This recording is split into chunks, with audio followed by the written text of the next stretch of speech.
Señoras y señores, yo soy Mauricio Ríos García. Bienvenidos a un nuevo episodio de Poder y Mercado. El tema de hoy, golpe posmoderno, el turno de Colombia.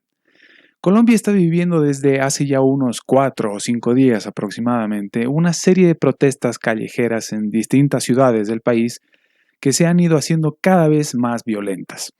Se han visto incendios, saqueos, etcétera, con una escalada que ahora vamos a comentar. Así como en varias economías alrededor del globo, las consecuencias de haber implementado cuarentenas masivas y forzosas, así como las políticas económicas que los economistas convencionales llaman como contracíclicas, es decir, de incremento del gasto, la deuda pública, la acumulación del déficit fiscal, han deteriorado la institucionalidad y la gobernabilidad de manera considerable.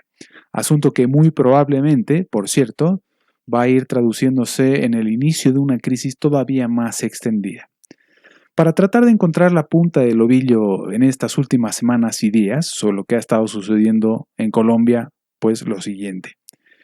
El Ministerio de Hacienda incrementó la meta del déficit fiscal para este año de 2021 del 7,6% del Producto Interno Bruto al 8,6% del Producto Interno Bruto. De igual manera, el gobierno estimaba que, o tal vez aún estima, que el nivel de deuda del país, de deuda pública, disminuiría gradualmente desde el actual 64,8% del Producto Interno Bruto a aproximadamente un 59,2% en 2031. Es decir, una reducción de la deuda pública de apenas un 5% en 10 años.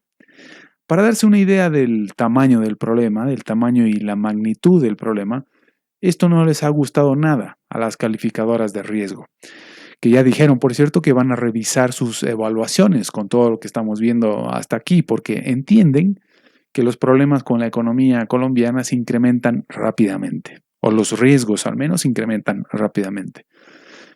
Ahora, aquí viene finalmente lo interesante.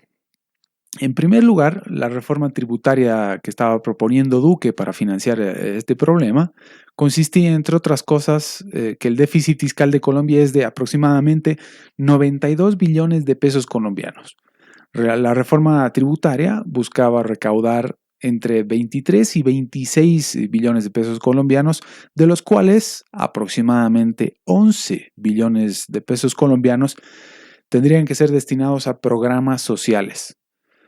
Pero, y aquí viene la primera gran curiosidad, pero son justamente aquellos quienes iban a ser beneficiados o quienes serían beneficiados de haber sido aplicada la reforma tributaria, quienes han salido a protestar y a incendiarlo todo, y a empezar a vandalizar y a cometer delitos cada vez mayores.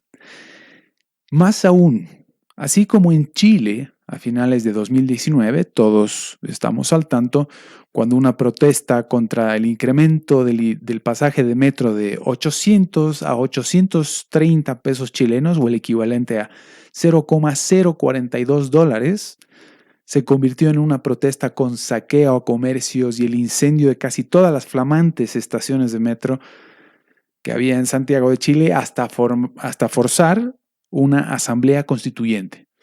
En Colombia todo empezó de la misma forma, como una protesta por la reforma tributaria. Luego las protestas fueron contra el ministro de Hacienda, que terminó renunciando, y finalmente retiraron también la reforma. Pero las protestas no se detuvieron ahí. Ahora las protestas son contra la reforma sanitaria y para restablecer el diálogo con el ELN y el acuerdo de paz con las FARC, es decir, con el narcoterrorismo. Es decir, la escalada es exactamente igual que en Chile, de libro. También curioso, por cierto. Pero eso no es nada.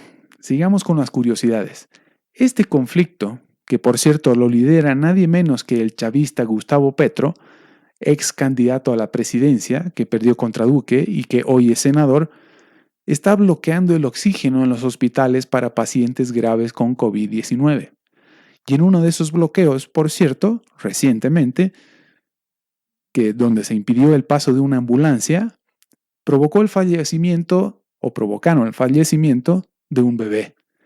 Es decir, es exactamente lo mismo que sucedió también en Bolivia.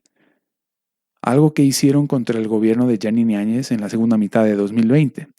¿Dónde está la equivocación de Duque, que fue exactamente igual a la del gobierno de Yanine Áñez en Bolivia?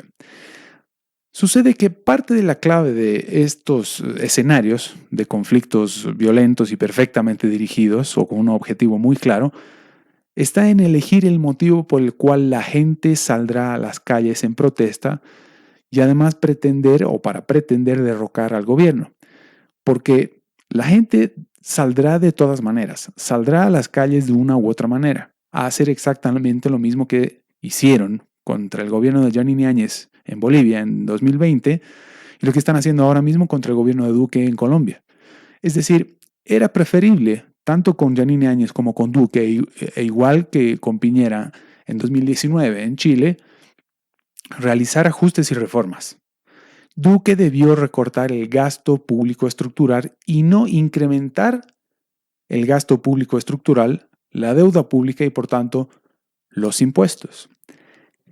Ahora, ¿qué es lo que resta esperar de lo que está sucediendo ahora mismo en Colombia? Aparentemente, Duque está respondiendo de buena manera, pero todavía falta mucho por ver. Lo último que se esperaría o que tendríamos que esperar ver de Duque es que haga lo que hizo justamente Piñera, es decir, retroceder y además pedir perdón.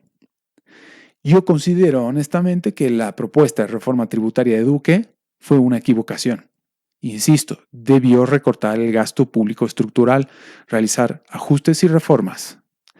Y lo que probablemente es que en cualquier momento suceda, Colombia podría eventualmente, insisto, en cualquier momento en realidad, eventualmente, pero también en cualquier momento es que pierda la calificación de inversión y por tanto el financiamiento.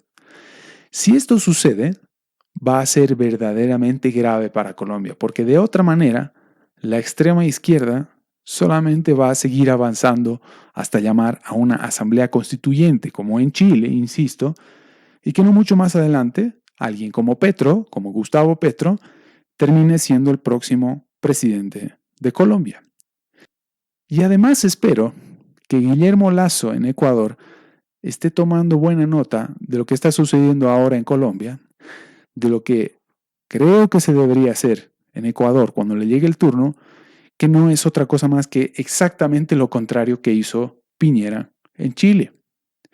Y espero además que Guillermo Lasso termine siendo mucho más astuto que el propio Duque. En fin, hasta aquí por hoy, así de breve esta vez también. Nos vemos en un nuevo episodio de Poder y Mercado. Un saludo.